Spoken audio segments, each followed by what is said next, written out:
अस्सलाम वालेकुम गाइस। तो बिहार इलेक्शन का रिजल्ट आने के बाद जो चीज़ मुझे समझ में आई है वो ये कि जो महागठबंधन है ना, उनकी जो सलाहकार हैं उनको बदल लेना चाहिए। वो उनको इतनी भी समझ नहीं है कि किसे क्या बनाना है, किसे क्या देना है, किसको कितनी सीट देनी है। उनको बिल्कुल भी समझ नहीं है। मैं तो दावे के साथ कह सकता हूं, जिस एमआईएम ने सिर्फ 6 सीट मांगी थी उनको आप पूरी तरीके से नकार दिए। या तो आपके मन में एक डर है कि मुस्लिम लीडरशिप आपको देनी ही नहीं है, आपने तय कर लिया है, या आप बिल्कुल समझ ही नहीं है आपको राजनीति की। अब आप सोचिए, अगर आप उनका जो कांग्रेस महागठबंधन है, अगर एमआईएम की सीट ना रोकती तो मुझे लगता है 15 सीट आती कम से कम।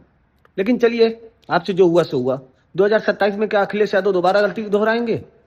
महागठबंधन जब तक ये नहीं समझे कि एमआईएम को अपने साथ लेना है, उस वक्त तक मैं ये समझूंगा कि इन लोग को राजनीति करनी ही नहीं है।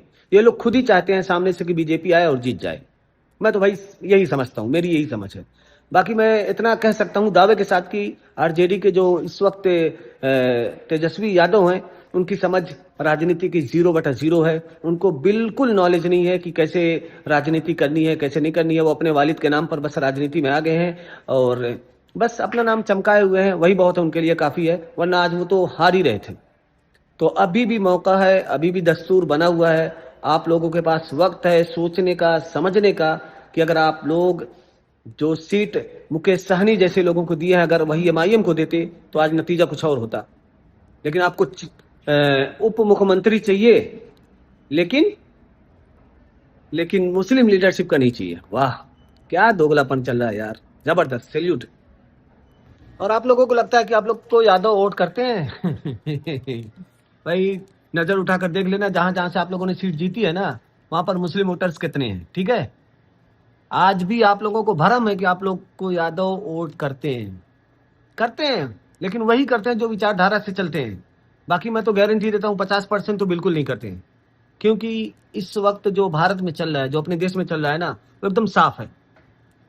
खुली नफरत चल रही है और नफरत के बेस पर लोग कट्टर हिंदू बने हुए हैं और कट्टर हिंदुत्व के बेस पे वोट कर रहे हैं। उनको ना कोई रोजगार से मतलब है, ना उनको कोई महंगाई से मतलब है, ना उनको कोई क्या चल रहा है, किसी चीज से मतलब नहीं है।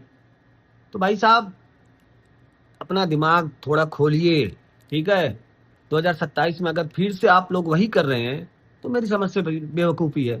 फिर तो आप लोग खुद ही अपनी राजनीतिक पार्टी को मतलब सूली पे चढ़ा रहे हैं। बस इतना ही कहूंगा।